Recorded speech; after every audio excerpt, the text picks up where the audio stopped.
있습니다. 아모스 5장 1절부터 4절 앞에 스크린 참고하시고 우리 천천히 하나님의 말씀 받겠습니다. 시작. 이스라엘 족속아, 내가 너희에게 대하여 애가로 지은 이 말을 들으라. 처녀 이스라엘이 엎드려졌으며 다시 일어나지 못하리로다. 자기 땅에 던지우며 일으킬 자 없으리로다. 주 여호와께서 이와 같이 말씀하시되 이스라엘 중에서 1000명이 행군에 나가던 성읍에는 100명만 남고 100명이 행군에 나가던 성읍에는 10명만 남으리라 하셨느니라. 여호와께서 이스라엘 족속에게 이와 같이 말씀하시기를 너희는 나를 찾으라. 그리하면 살리라. 아멘.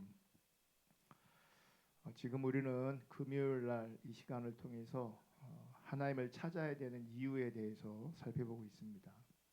첫 번째는 하나님 알기 위해서 하나님 찾아야 되고, 두 번째는 신앙의 본질 가운데 하나님과 동행하는 삶을 위해서 우리가 하나님을 찾아야 합니다. 세 번째는 참다운 믿음을 위해서 하나님을 찾아야 합니다. 네 번째는 참다운 예배를 위해서 하나님을 찾아야 합니다. 다섯 번째는 하나님의 약속이 이루어지기 위해서 하나님을 찾아야 합니다. 여섯 번째는 하나님의 유업이 우리에게 이루어지기 위해서 우리가 하나님을 찾아야 합니다. 하나님을 찾아야 되는 일곱 번째 이유를 지난주에 이어서 다음 주까지 살펴보려고 하는데, 우리는 환난 당할 때 하나님을 찾아야 합니다. 여러분, 하나님은 우리 인간이 하나님을 찾기를 원하십니다. 우리 인간의 존재 목적은 하나님을 찾는 것입니다. 내가 이 땅에 사는 목적, 존재하는 목적은 하나님을 찾기 위해서입니다. 이사야 43장 21절을 보시면 이 백성은 내가 나를 위하여 지었나니 나를 찬송하게 하려 함이니라. 이 백성은 나를 위해서 지었다. 나를 찬송하게 하려 한다. 지금 이사야 선지자는 우리가 존재하는 이유를 분명하고 선명하게 말씀하고 있습니다. 우리 인간은 하나님을 위해서 하나님을 찬송하는 존재입니다. 여기서 찬송은 단순히 예배 시간에 부르는 노래를 말하는 게 아닙니다. 여기서 찬송은 지금 우리가 살펴보고 있는 하나님을 찾는 것을 말합니다. 우리가 왜 하나님을 찾아야 하는가? 지금까지 여러 이유들을 살펴보고 있지만 가장 근본적인 이유를 이사야는 이렇게 설명합니다. 이사야 43장 15절. 다 같이 읽어볼게요. 시작. 나는 주 너희의 거룩한 하나님이며 이스라엘의 창조자요 너희의 왕이다. 하나님은 우리의 주가 되시고 거룩한 하나님이시고 창조주이시고 우리의 왕이십니다. 왜 우리가 주님을 찾아야 되는가? 그거는 나를 위해서가 아닙니다. 사실은 하나님을 위해서 하나님을 찾아야 되는 겁니다. 왜요? 하나님은 우리의 주가 되시고 거룩한 하나님이 되시고 창조주가 되시고 우리의 왕이시기 때문에 그렇습니다. 그러므로 하나님이 우리 인생의 중심에 계셔야 합니다. 하나님이 내 삶의 중심이어야 합니다. 하나님이 내 삶의 중심이 아니라면 그것은 참된 신앙이 아닙니다. 하나님이 내 삶의 중심인 것을 이사야 43장 21절은 우리의 존재 이유가 하나님을 찬송하는 것으로 말씀하고 있고, 아모스는 그것을 하나님을 찾는 것으로 말씀하고 있습니다. 그러므로 우리의 왕이시고 주권자가 되시고 창조주가 되시고 주인 되신 그분을 찬송하는 것과 그분을 찾는 것은 같은 관점이고, 또 하나님을 찬송하는 우리는, 하나님을 찾는 우리는 하나님 중심적인 삶을 살아야 돼요. 내 삶의 중심이 하나님 그분이셔야 되는 겁니다. 아멘. 아모스는 우리가 하나님을 찾지 않으면 심판하실 것을 말씀하고 있습니다. 왜 하나님을 찾지 않으면 심판하실까? 여러분, 우리 인간의 존재 이유가 하나님을 찬송하고 하나님을 찾는 것인데, 우리가 존재하는 이유가 하나님을 찾고 하나님을 찬송하는 것인데, 그 존재의 이유가 상실되면 존재할 이유가 없어지는 겁니다. 그럼 그게 심판인 거예요.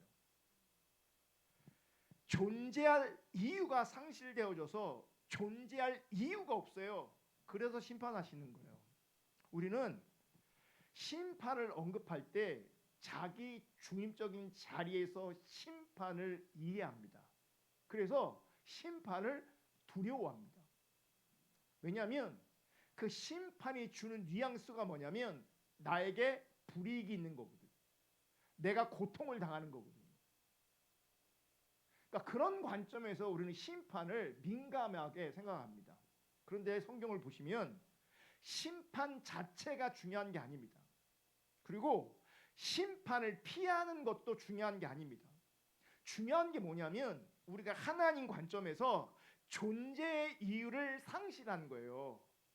그러니까 존재의 이유를 상실하면 우리가 생각하고 있는 그 심판이 실지하지 않아도 이미 우리는 심판 안에 있는 거예요. 심판을 당한 것과 사실은 마찬가지예요. 존재의 이유를 상실했기 때문에. 그런데 우리는 내가 존재 이유를 상실한 여부를 진단하는 게 아니라 어떻게 하면 심판을 피할 수 있을까? 어떻게 하면 심판이 나와 상관없게 할까? 여기에 관심이 있어서 그런 관점의 심판을 두려워하고 있어요. 본질은 뭐냐면 내 존재 이유가 상실됐느냐, 상실되지 않았느냐, 이게 중요하고 이게 본질적인 겁니다.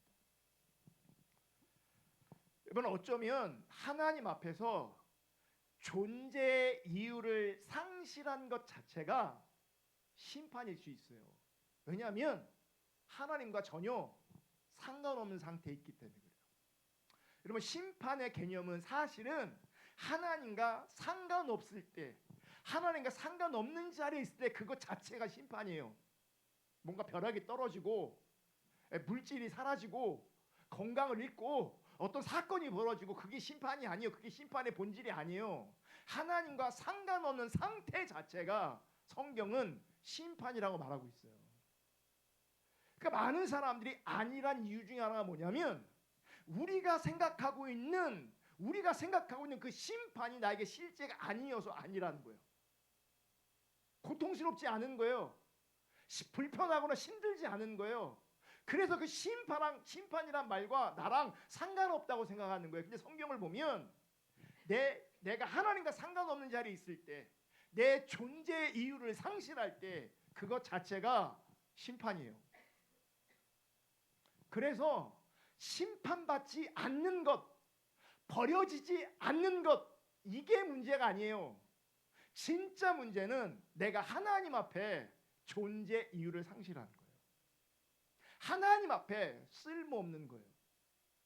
하나님을 찬송하지 않으면, 우리가 하나님을 찾지 않으면 존재 이유를 상실한 것이고, 우리가 하나님을 찬송하지 않으면, 우리가 하나님을 찾지 않으면 우리는 하나님 앞에 쓸모있는 존재가 아닌 겁니다. 그게 심판입니다. 그래서 성경이 말하는 가장 강력한 심판을 바울은 이렇게 설명합니다. 로마서 1장 28절. 사람들이 하나님을 인정하기를 싫어하므로.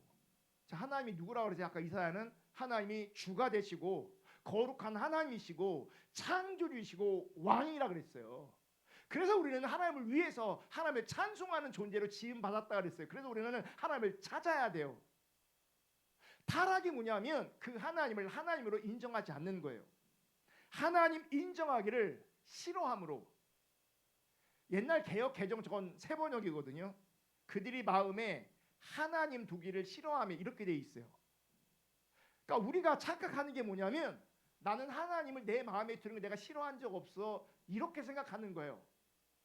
근데 원래 의미는 뭐냐면 내가 하나님을 하나님으로, 하나님을 주로, 하나님을 창조주로, 하나님을 주권자로, 하나님을 주인으로, 하나님을 왕으로 인정하지 않으면 그게 타락이에요. 하나님을 인정하기를 싫어함으로 하나님께서는 사람들을 타락한 마음 그 자리에 내버려 두셔서, 그러니까 하나님을 인정하기를 싫어하는 그 자리에 그냥 내버려 두시는 거예요. 그 타락한 마음에 내버려 두시는 거예요. 여러분, 이게 심판이에요. 우리에게 불이익이 있는 게 심판이 아니에요. 어떤 손해를 보는 게 심판이 아니에요. 하나님이 하나님을 인정하지 않는 그 상태로 그냥 내버려 두시는 거예요. 존재 이유를 상실한 그 상태로 내버려 두시는 거예요. 그게 심판이에요. 그래서 우리는 그 무엇보다 하나님을 하나님으로, 주로, 왕으로, 창조주로 인정하면서 하나님을 찾아야 되고요. 하나님 찾는 것이 그 어떤 것보다도 우선적으로 우리 가운데 회복되어져야 돼요. 우리 인생에 필요가 많이 있잖아요. 때로는 돈이 필요하고, 때로는 건강을 잃어서 건강을 회복해야 되고, 많은 필요가 있단 말이에요. 많은 해결할 문제들이 있단 말이에요. 하지만 그 어떤 것보다도 우리 가운데 하나님을 찾아야 되는 것이 가장 근본적인 이유입니다. 그 어떤 것보다도 하나님을 찾는 것이 우리 가운데 회복되어져야 돼요.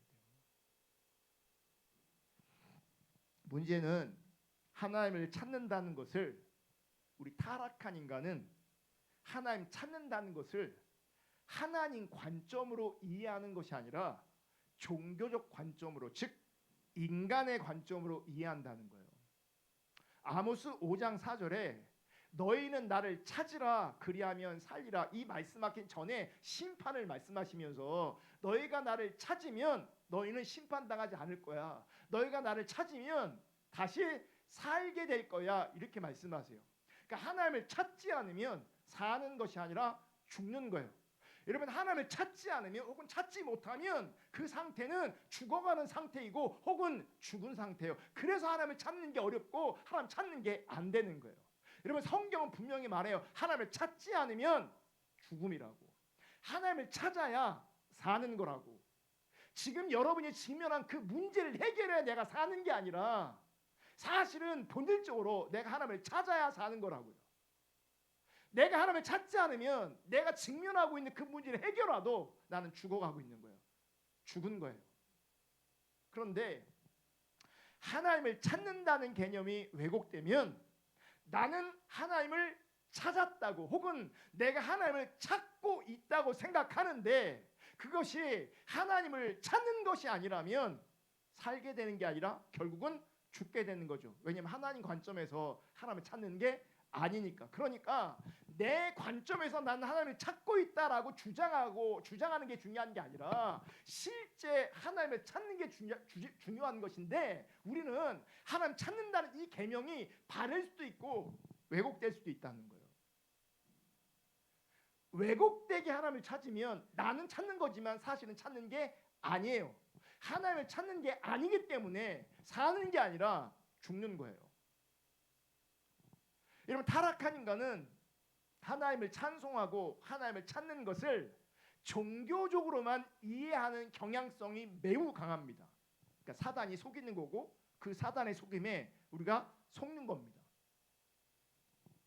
그래서 하나님을 찾는 것이 어떻게 왜곡되는가? 아모스 5장 5절을 보시면 다 같이 읽을게요. 시작. 베델을 찾지 말며 길갈로 들어가지 말며 브엘세바로도 나아가지 말라. 길갈은 반드시 사로잡히겠고 베델은 비참하게 될 것임이라 하셨나니. 지금 이스라엘 백성들이 어디에 가냐면 베델로 가고 길갈로 가고 브엘세바로 갑니다. 여기는 다 종교적인 장소고 신앙적인 장소입니다. 그럼 베델에서 길갈에서 브엘세바에서 무슨 일을 했겠습니까? 쉽게 말해서 그들은 예배했고 기도했습니다. 부흥회했고 특별 새벽기도한 겁니다. 예배하고 기도하면서 소위 은혜라는 것도 그들이 받았을 겁니다. 신기하고 신비한 현상도 경험했을 수 있습니다. 왜냐하면 지금 예배하고 있으니까, 집회하고 있으니까, 기도하고 있으니까. 보세요. 베델에서, 길갈에서, 브엘세바에서 예배하고 기도하고 부흥회하고 집회하던 이스라엘 백성들은 자신들은 지금 하나님을 찬송하고 하나님을 찾고 있다고 생각했을 겁니다. 왜요? 예배하고 있다니까요. 기도하고 있다니까요. 집회로 모이고 있다니까요. 특별 새벽 기도하고 있다니까요. 작정 기도하고 있다니까요. 그러니까 그들은 나는 하나님을 찬송하고 있고 나는 하나님을 찾는다고 반드시 그렇게 여겼을 겁니다. 문제는 하나님이 그렇게 인정하지 않는다는 거예요. 아모스 5장 21절 내가 너희 절기들을 미워하며 멸시하며 너희 성회들을 기뻐하지 아니하나니 길갈에서 베델에서 브엘세바에서 절기를 드리고 성회를 드리는데 하나님이 어떻게 말해요? 그들은 종교적 행위를 하고 있는데 그들은 은혜 받고 있는데 열심히 하고 있는데 그것을 미워하고 멸시하신대요. 전혀 기뻐하지 않으신대요. 22절 너희가 내게 번제나 소제를 드릴지라도 내가 받지 아니할 것이요. 그들이 예배하고 기도하는데 하나님 안 받으세요. 너희의 살찐 희생의 화목제도 내가 돌아보지 아니하리라. 23절 내 노랫소리를 내 앞에서 그칠지어다. 여러분 이거는요 하나님의 마음이 이 표현에 잘 안 담겨 있어요. 뉘앙스가 안 담겨 있어요. 이 말은 뭐냐면 지금 앞에 있는 예배, 집회, 부흥회, 노랫소리 내 앞에서 그칠지어다. 이 말은 뭐냐면 강력하게 꾸짖고 계시면서 너희들이 하는 기도, 종교적 행위 내가 역겹다, 역겨울 정도 내가 싫다, 나를 힘들게 하고 있다. 그러니 내 앞에서 그만 멈춰라 이렇게 말씀하시는 거예요. 자 보세요. 절기, 성회, 번제와 소제, 시생의 화목제, 노랫소리 다 은혜스러운 것들이에요. 다 거룩해 보이는 것들이에요. 근데 하나님 보실 때는 가증하게 보이는 거예요. 그러니까 역겹게 보이는 거예요. 그래서 내 앞에서 그만 해라. 도리어 너희들이 드리는 예배를 내가 기뻐하지 않고 도리어 미워하고 멸시하고 있다 이렇게 말하고 있어요. 내 비파소로 내가 듣지 아니하리라. 그러니까 보세요. 우리 입장에서 열심히 예배하고 열심히 기도하고 열심히 철회하고 열심히 부흥회하고 열심히 특별 새벽 기도하는데 그것이 하나님 찾는 것이 아닐 수 있는 거예요. 지금 말씀을 보시면. 그래서 여러분 우리가 하나님을 찾는 게 무엇인지를 분명히 알아야 되고 하나님을 찾되 하나님 관점에서 바르게 찾아야 돼요. 우리가 하나님께 예배하고 기도하고 성경 보고 화려하고 성대를 집회를 하고 이런 모든 거 다 좋습니다. 하지만 하나님을 찾는다는 것은 이런 종교적인 면 혹은 신앙적인 면만 있는 게 아닌 거예요. 다시 한번 아모스 5장 21절부터 보시면 내가 너희 절기들을 미워하여 멸시하며 너희 성회들을 기뻐하지 아니하나니 너희가 내게 번제나 소제를 드릴지라도 내가 받지 아니할 것이요 너희 살찐 희생의 화목제도 내가 돌아보지 아니하리라. 내 노랫소리를 내 앞에서 그칠지어다 내 비파소리를 내가 듣지 아니하리라. 그러면서 그 다음 절 24절을 다 같이 읽겠습니다. 시작. 오직 정의를 물같이 공의를 마르지 않는 강같이 흐르게 할지어다. 보세요. 절기, 성회, 번제, 소제, 살찐 희생의 화목제, 노래, 비파 다 좋아. 그거 자체가 나쁜 건 아니란 말이에요. 다 좋아. 다 좋은데 하나님이 그걸 지금 안 받고 계세요. 왜 안 받고 계시냐면 지금 24절을 보면 뭐가 빠진 걸 발견하냐면 오직 정의를 물같이 공의를 마르지 않는 강같이 흐르게 할지니라. 이 정의와 공의가 빠진 거예요. 이 정의와 공의가 빠진 자리에서 열심히 예배하고 뜨겁게 예배하고 이렇게 모이고 저렇게 모이고 이렇게 은혜 받고 저렇게 은혜 받는 게 하나님 앞에서는 가증스러운 거예요. 하나님을 바르게 찾는 게 아니에요. 14절 너희는 살려면 선을 구하고. 자 봐요. 너희가 나를 찾으면 살리라 그랬잖아요. 근데 지금 14절에 너희가 살려면 선을 구하고 악을 구하지 말지어다. 만군의 하나님 여호와께서 너희의 말과 같이 너희와 함께 하시리라. 여기 보면 아주 중요한 말이 있어요. 선을 구하고 악을 구하지 않으면, 그러니까 선을 구하면 만군의 하나님 여호와께서 너희의 말과 같이 너희와 함께 하시리, 이렇게 해요. 무슨 얘기냐? 앞에 막 그 예비할 때 그들은 어떤 말을 하냐면 하나님이 우리 가운데 함께 하십니다, 이런 얘기를 하는 거예요. 하나님이 우리 가운데 함께 하십니다. 하나님이 우리를 사랑하십니다, 이런 얘기를 하는 거예요. 그러면 정의를 구하고 공의를 구하고 선을 구하면 너희들이 그렇게 말하는 것처럼 내가 너희와 함께 갔다는 거예요. 그럼 보세요. 내가 선을 구하지 않으면 하나님 우리 가운데 함께 하십니다 말해도, 내가 그 말을 하면 뭔가 느껴 꿀렁꿀렁 감정이 동해도 사실은 하나님께서 함께 하시는 게 아니에요. 그건 선이 분명해야 하나님이 함께 하시는 거예요. 그들이 말하는 것처럼 선이 함께 하지 않으면, 선이 없으면 내가 아무리 어떤 말을 해도 하나님이 함께 할 수가 없어요. 15절 너희는 악을 미워하고 선을 사랑하며 성문에서 정의를 세울지어다. 만군의 하나님 여호와께서 혹시 요셉의 남은 자를 불쌍히 여기시리라.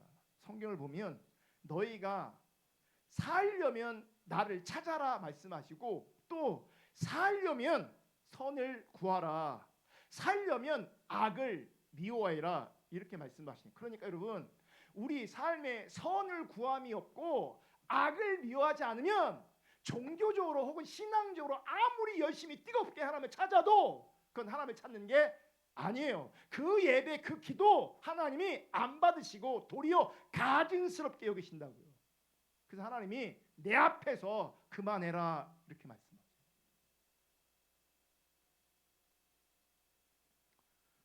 지금 아모스가 선이라고 말씀하고 있는데 그 선은 조금 전에 말하고 있는 정의와 공의와 정확하게 같은 의미예요. 그러면 구약 성경에서 구약 성경에서 정의와 공의는 무엇인가? 여러분 아모스에서 말씀하고 있는 선, 정의, 공의는 관념적 개념이 아닙니다. 추상적 개념이 아닙니다. 철저하게 사회적 개념이고 구체적으로는요 경제적 개념을 포함합니다. 아모스 2장 4절. 지금 읽는 성경들은 다 지금 세 번역으로 읽고 있는 거예요. 나 주가 선고한다. 유다가 지은 서너 가지 죄를 내가 용서하지 않겠다. 그들이 주의 율법을 업신여기며, 이제 본질이 뭐냐면 그들이 율법을 버린 거예요. 근데 그들은 율법을 버린지 몰라요. 왠지 아세요? 맨날 베델 가고 길갈 가서 예배드리고 있으니 자기들이 율법을 버린지를 몰라요. 거 성회하고 절기를 하가니 노래하고 하나님 앞에 예배하니 자기 율법을 버린지 몰라요. 근데 성경은 그들을 향해 율법을 본질적으로 버렸다 얘기예요. 내가 정한 율례를 지키지 않았고 오히려 조상이 섬긴 거짓 신들에게 홀려서 그릇된 길로 들어섰기 때문이다. 문제는 왜곡된 길, 잘못된 길로 들어섰음에도 불구하고 그들은 모른다는 거예요. 여러분도 잘 들으셔야 돼요. 나는 아니겠지. 제가 얘기하면요 자기는 아닌 것 같아요. 듣는 분들이. 5절 그러므로 내가 유다에게 불을 보내겠다. 심판하신다는 거예요. 그 불이 예루살렘의 요새들을 삼킬 것이다. 6절 나 주가 선고한다. 이스라엘이 지은 서너 가지 죄를 내가 용서하지 않겠다. 그러면서 뭐라고 말하냐면 그들이 돈을 받고 의로운 사람을 팔고 신 한 켤레 값에 빈미를 팔았기 때문이다. 여러분 돈을 받고 의로운 사람을 판다. 이 말은 뭐냐면 돈이나 이익을 위해 죄 없는 사람을 억울하게 고발하거나 재판에서 뇌물을 받고 무지한 사람을 유죄로 만들어버리는 겁니다. 그러니까 정직하고 올바른 사람을 돈 때문에 자기 이익 때문에 희생시키는 거예요. 그러니까 그 사회가 타락한 사회는요 의로움이라는 가치보다 돈의 가치가 강력하게 작동하고 역사하고 있습니다. 그 돈의 가치 앞에 정직, 의로움, 진실, 정의와 공의 이런 가치들이 무너집니다. 돈 앞에, 이익 앞에. 신 한 켤레 값에 빈민을 판다. 이게 뭐냐면 가난한 사람을 아주 작은 빚이나 하찮은 물건값 때문에 노예로 팔아버린다는 거예요. 당시 사회는 빚을 갚지 못하면 노예로 팔리기도 했는데 신 한 켤레 때문에, 즉 작은 빚 때문에 그 가난한 사람을 잔인하게 팔아넘긴다는 거예요. 이게 부당하다는 거예요. 이게 죄라는 얘기예요.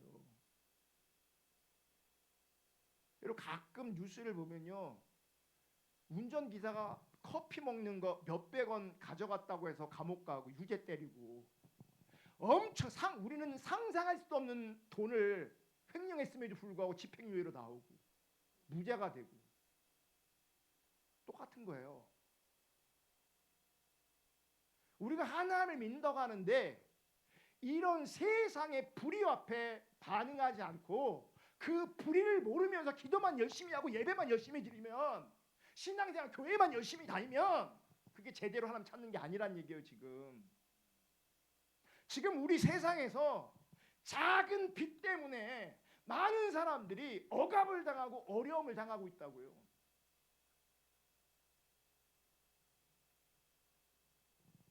7절, 그들은 힘없는 사람의 머리를 흙먼지 속에 쳐넣어 짓밟고 심 약한 사람들의 길을 굽게 하였다. 아버지와 아들이 같은 여자에게 드나들며 나의 거룩한 이름을 더럽혔다. 여기서 심 없는 사람들의 머리를 흙먼지 속에 쳐넣어서 짓밟고, 이런 가난하고 약한 사람들을 억압하고 모욕하는 행위를 말하는 거예요. 왜 모욕하고 억압합니까? 나는 강자고 그 사람이 약자이기 때문에 만만한 거예요. 여러분 삶의 자리에 만만한 사람이 있으면 안 돼요. 내가 누군가를 하대하면 안 돼요. 그게 죄라고요.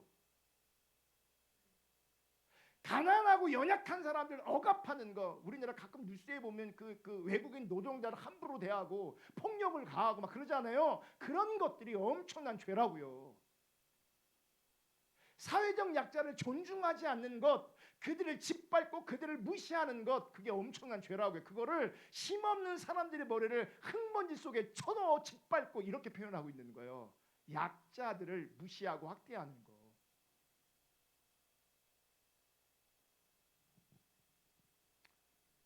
그러면서 심약한 사람들의 길을 굽게 하였다. 이게 뭐냐면 약자들은 올바르게 살려고 하는데 권력자들이, 심 있는 자들이 법과 제도를 왜곡해서 그 약자들, 그 정직하게 사는 사람들, 그 평범한 사람들을 손해보게 하고 힘들게 하는 거예요. 정의로운 길을 막고 불공정하게 만드는 거예요. 그러니까 돈 많은 사람이 투기하잖아요.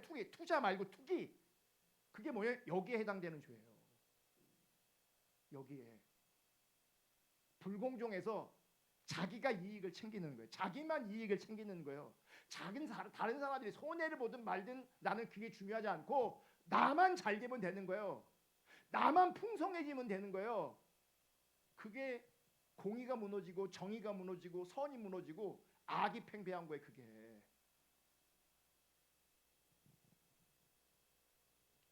또 권력자들이 뇌물을 받고요, 판결을 뒤집는 겁니다. 힘 있는 사람들은요, 그 형량이 잘 안 나와요. 가난한 사람들, 약한 사람들은 법대로 쫙 나오는데요, 힘 있는 사람은 안 나와요. 그리고 나와요. 집행유예 나오고 보석으로 나오고 막 나와요.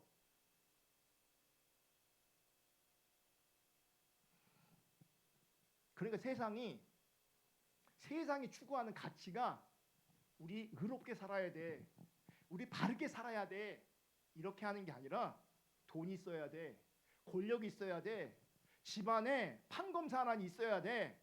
왜 그렇습니까? 정의가 작동되는 게 아니라 힘이 작동되는 거예요. 정의와 공의가 선이 작동되면 그 세상, 그 사회에서는 바르게 살면 돼, 의롭게 살면 돼, 정직하게 살면 돼, 이 가치가 통해야 되는데, 우리 세상은, 우리가 살고 있는 지금 세상도 이 가치가 통하지 않고 힘이 있어야 돼, 이게 통하고 있어요. 아버지와 아들이 같은 여자에게 드나들며 성적인 타락과 윤리적 부패를 말하는 거죠. 근데 보세요. 이렇게 사회적으로 공의와 정의가 무너지고 선이 무너진 것이 나의 거룩한 이름을 더럽혔다 이렇게 말씀하시는 거예요. 그러니까 인간적인 문제가 아니고 그냥 사회적인 문제가 아니라 하나님의 이름을 더럽힌 문제가 되는 겁니다. 아모스 8장 5절 기껏 한다는 말이 초하루 축제가 언제 지나서 우리가 곡식을 팔 수 있을까? 안식일이 언제 지나서 우리가 밀을 낼 수 있을까? 되는 줄이고 추는 들이면서 가짜 저울로 속이자. 이게 뭐예요? 속여서 자기 이익을 챙기는 거예요. 우리가 유원지, 축제 이런 데 가면 되게 비싸잖아요. 여기에 해당되는 거예요. 적당한 이유를 버는 게 아니라 속이는 거죠. 부당하게 챙기는 거예요. 여기에 해당된다고요. 8장 6절 헐값에 가난한 사람들을 사고 이게 오늘날로 적용하면요. 그러니까 작은 돈으로 가난한 사람을 사는 거죠. 그러니까 오늘날 적용하면 어떻게 되겠습니까? 낮은 임금으로 값싼 노동력을 얻는 겁니다. 그러니까 노동에 합당한 임금을 주는 게 아니라 값싼 금액을 가지고 가난한 사람들을 사는 거죠. 이 예는요 지금 우리가 살아가는 세상에 엄청나게 심각한 문제예요. 이게 비정규직, 계약직 여기에 다 해당되는 거예요. 오늘날 적용하면 신 한 켤레 값으로 빈궁한 사람들을 사자. 이게 뭐예요? 작은 임금을 주는 거예요. 그러면서 찌꺼기 밀까지도 팔아먹자. 불공정행위죠. 먹을 수 없는 저질 밀을 팔면서 이득을 챙기는 탐욕입니다. 이런 얘기가 단가 후려치기 뭐 대기업이. 본질이 뭔지 아세요? 성경이 말하는 공의와 정의, 선을 말할 때 문맥을 성경을 잘 특별히 아모스를 가만히 보면 심 있는 자들의 거짓과 탐욕을 죄라고 말씀하십니다. 또 볼게요.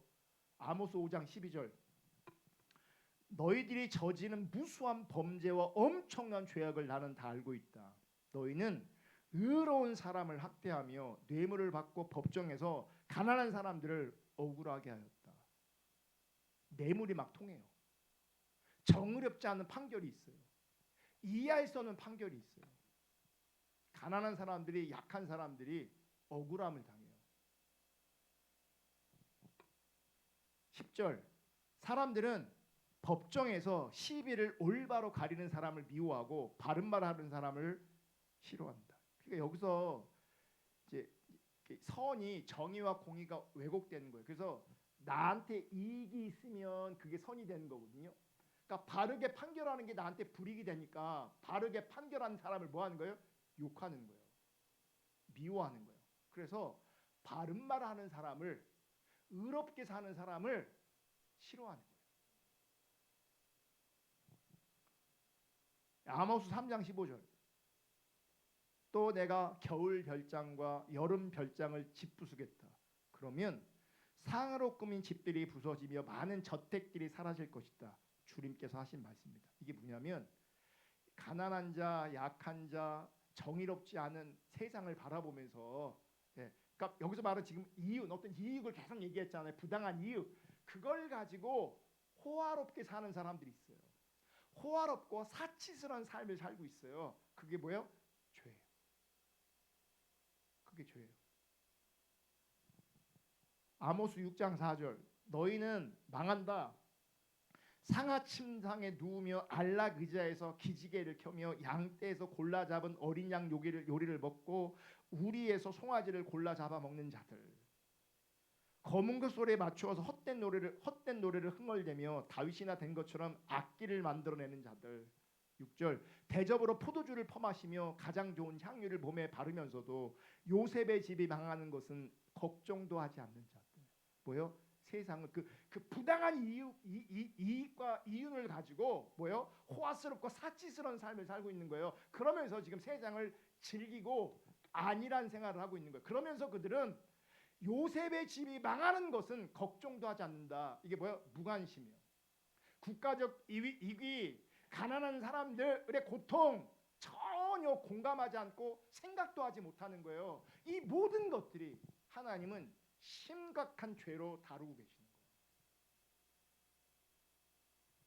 여러분, 많은 사람들이 모여서 하나님을 예배하는 행위가 있어도, 많은 사람들이 모여서 기도하는 행위가 있어도 우리 사회에 약자를 억압하고 정의가 무너지고 불의가 가득하며 성적으로 타락하고 윤리적 부패가 만연하다면 하나님의 이름을 더럽히는 겁니다. 그러면서 예배하면 하나님을 힘들게 하는 거예요. 그 예배, 그 절기, 그 부흥에 안 받으시는 거예요. 그만하라 그러시는 거예요. 예레미야 7장 1절부터 보시면 여호와께로부터 예레미야에게 말씀이 임하니라 이르시되, 여러분 지금 예레미야는요 심판을 코앞에 두고 있는 상황이에요. 예레미야도 지금 회개를 얘기하고 있어요. 지금 돌이키지 않으면 심판을 경험하게 돼 있어요. 심판이 지금 곧 임박해 있어요. 그러니까 다른 어떤 시대보다도 예레미야 시대는 사실 되게 긴박한 시대예요. 그래서 우리 역사를 알잖아요. 예레미야는 심판을 경험했던 선지자예요. 근데 지금 심판 전이에요. 아직은. 2절, 너는 여호와의 집 문에 서서 이 말을 선포하여 이르기를, 여호와께 예배하러 이 문으로 들어가는 유다 사람들아, 여호와의 말씀을 들으라. 지금 뭐하러 들어가고 있어요? 예배하러 들어가고 있어요. 예배하고 있단 말이에요. 3절, 만군의 여호와 이스라엘의 하나님께서 이와 같이 말씀하시되 너희 길과 행위를 바르게 하라. 그리하면 내가 너희로 이곳에 살게 하리라. 그러니까 예배하러 들어가는 사람들에게 너희 길과 행위를 바르게 하라. 그러면 내가 심판하지 않을 거야. 이곳에서 살게 할 거야. 즉 심판이 임박하고 있는데 그들의 행위를 돌이키면 심판을 면하는 거예요. 지금 아주 중요한 시기란 말이에요. 4절, 너희는 이것이 여호와의 성전이라 여호와의 성전이라 여호와의 성전이라 하는 거짓말을 믿지 말라. 예배하고 있단 말이에요. 하나님 믿고 있단 말이에요. 이게 여호와의 성전이라고 주장하고 있단 말이에요. 근데 예레미야가 하나님께 받은 말씀이 뭐냐면 이게 여호와의 성전이라, 이게 여호와의 성전이라, 이게 여호와의 성전이라, 그거 거짓말이다 그러는 거예요. 이 얘기 뭐예요? 여호와의 성전 아니라는 거예요. 지금 예레미야도 이사야도 아모스도요, 그들이 말하는 예배가 아니라는 거예요. 그들이 기도 아니라는 거예요. 그들의 찬양 아니라는 거예요. 그들의 은혜 받는 거 은혜 아니라는 거예요. 성전 아니라는 거예요.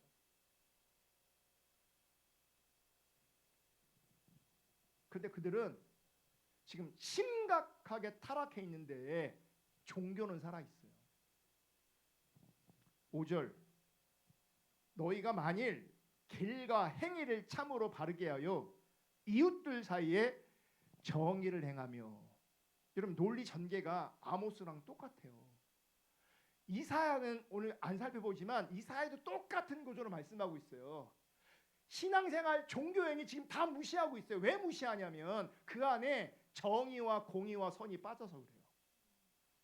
돌이키면 살 거라고 말씀하시잖아요. 길과 행위를 바르게 하라 그러잖아요. 근데 그 길과 행위를 바르게 하는 게 뭐냐?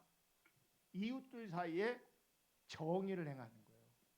6절, 더 구체적으로 얘기해요. 이방인과 고아와 과부를 압제하지 아니하며 무죄한 자의 피를 이곳에 흘리지 아니하며 다른 신들기를 따라 화를 자초하지 아니하면 내가 너희를 이곳에 살게 하리니 곧 너희 조상에게 영원 묵은토록 준 땅이니라.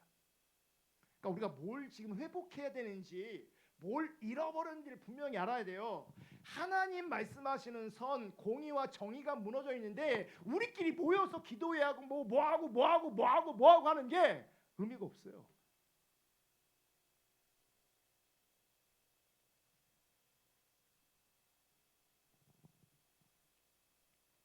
지금 하나님께서 말씀하시는 이 선, 정의와 공의는 사회적, 경제적 관계 안에서 선과 정의와 공의입니다. 그래서 예레미야도 이웃들 사이에 정의를 행하며 이방인과 고아와 과부를 압제하지 아니하며 무죄한 자의 피를 이곳 흘리지 아니하며, 보세요. 이웃들 사이에 그들은 정의를 행하지 않고 이방인과 고아와 과부를 압제하고 있으면서 무죄한 자의 피를 흘리고 있으면서 그들은 지금 여호와의 성전에서 예배하고 있는 거예요. 자기 배를 불리면서 호화스럽고 사치스러운 삶을 살면서 이웃의 고통에 눈 감고 있으면서. 여러분, 하나님은 우리가 하나님을 찾아야 한다고 말씀하십니다. 하나님을 찾아야 산다고 말씀하십니다. 하나님을 찾지 않으면 심판하신다고, 죽는다고 말씀하십니다. 그런데 성경은 하나님을 찾는 것 안에 선과 정의와 공의가 있다고 말씀하십니다. 선과 정의와 공의가 무너지면 하나님 찾는 거 아닙니다. 그래서 자기 중심성이 내 안에 팽배하고, 이 거창하게 얘기 안 해도요, 자기 중심성이 팽배하고 탐심이 팽배하면 그 사람이 예배하고 기도하고 그 모든 것들이 하나님 찾는 게 아닌 거예요. 우리 안에 자기 중립성이 강하고 탐욕이 강하면 뭐가 무너지지 아십니까? 하나님 관점의 선과 정의와 공의가 무너집니다. 그리고 그 현장에 있음에도 불구하고 그 현장이 내 눈에 들어오지도 않을 뿐만 아니라 내가 괴롭지도 않습니다. 선과 정의와 공의가 무너지면 하나님의 심판이 임합니다. 이렇게 생각하면요, 미국 망할 것 같고 이스라엘 망할 것 같아요.